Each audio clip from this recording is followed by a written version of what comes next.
Move down a bit, shall we? Yeah, that's better.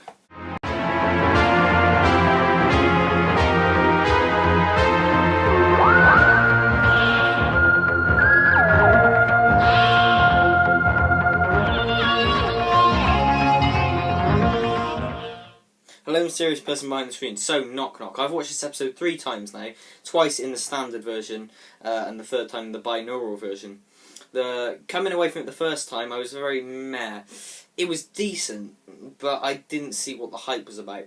Then I watched it again, and that was actually really good.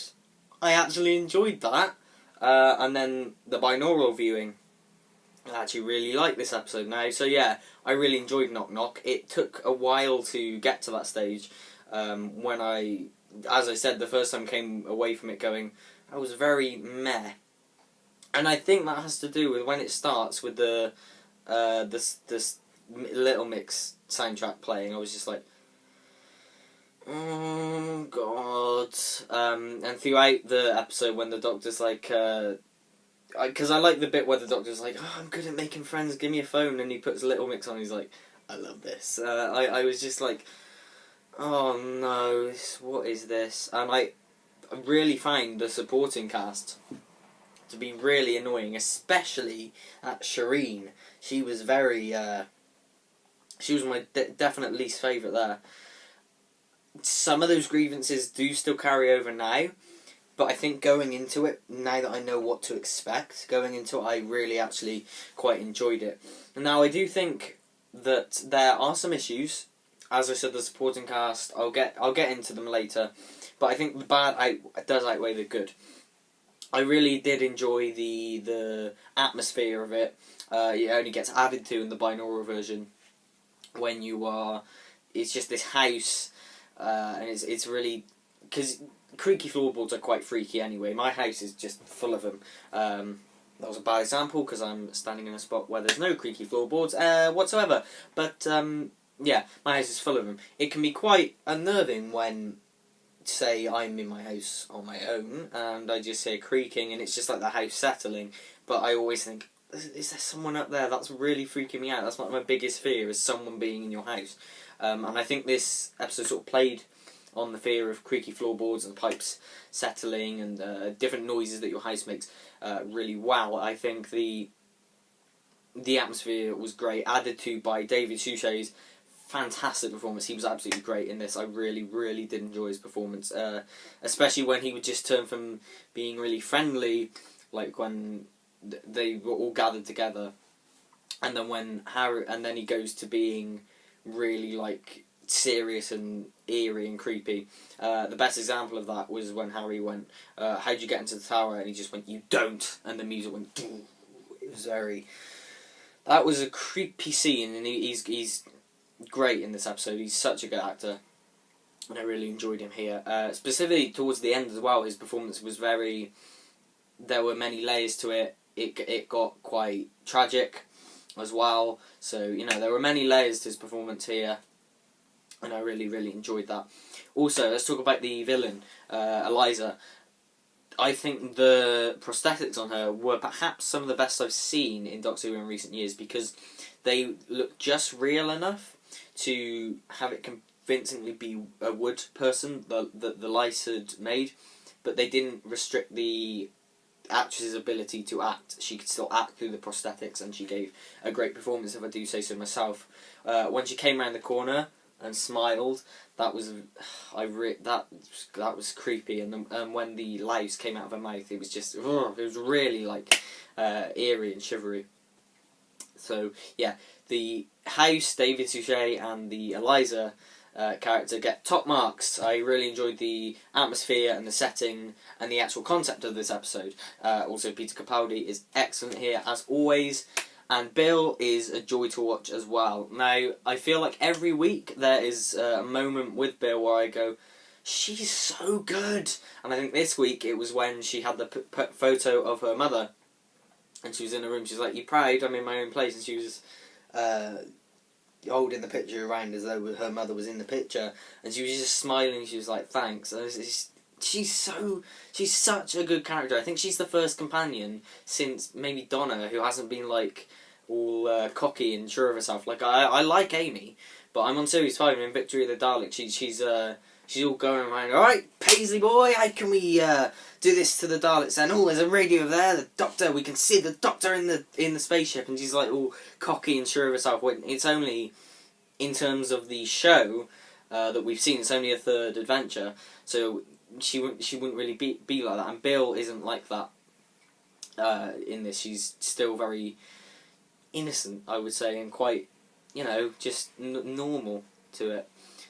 Now let's get on to the problems, the supporting cast. Right, I only liked 2 of them, and that was Felicity and Paul. I like Paul just because he's sort of the cheeky chappy womanizer, I guess. He was kind of funny. And Felicity, just because Felicity was just naturally likeable, I guess. Not much to say there. The other 3, however, is it the other 3? Because yeah, you have Pavel, Harry, and Shireen, right? Yeah, those. I didn't like them at all. Specifically Shireen. They was just like, ugh.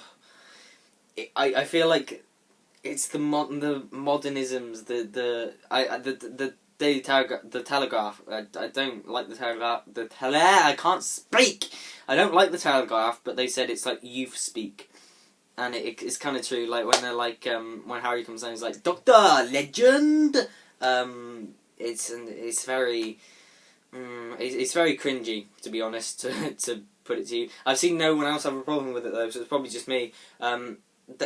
Like I said, they dragged it down for me on the first watch, but looking past them on the second and third watch, I learned to just sort of block them out and ignore them. And I'm annoyed they cut the reference to Harry Sullivan as well, because Harry is supposed to be Harry Sullivan's grandfather, and he still does say, oh, my grandfather went backpacking with his boyfriend on the Great Wall of China or whatever.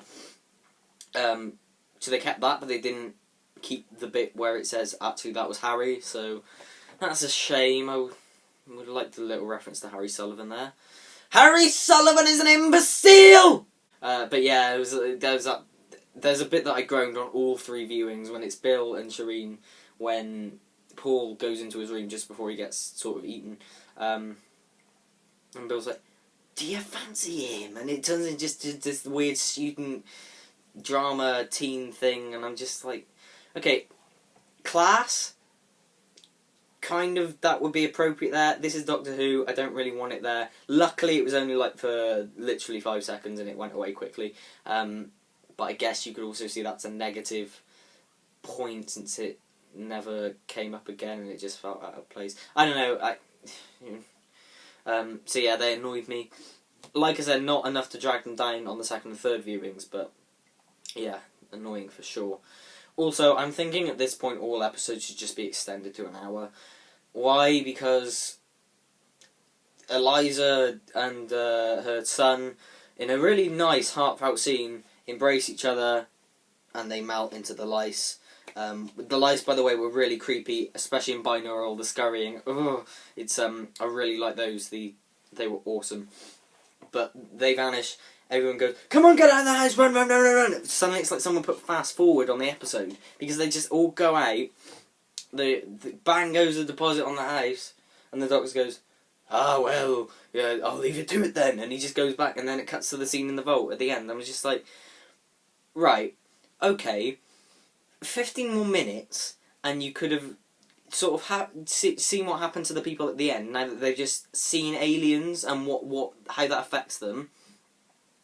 Secondly, my first reaction after coming out of the episodes, as well as decent, was that it? Because I kind of felt like there was more to show. There was more creepy things to show with like the Doctor and Harry on their own. You could have had some cool jump scares in there.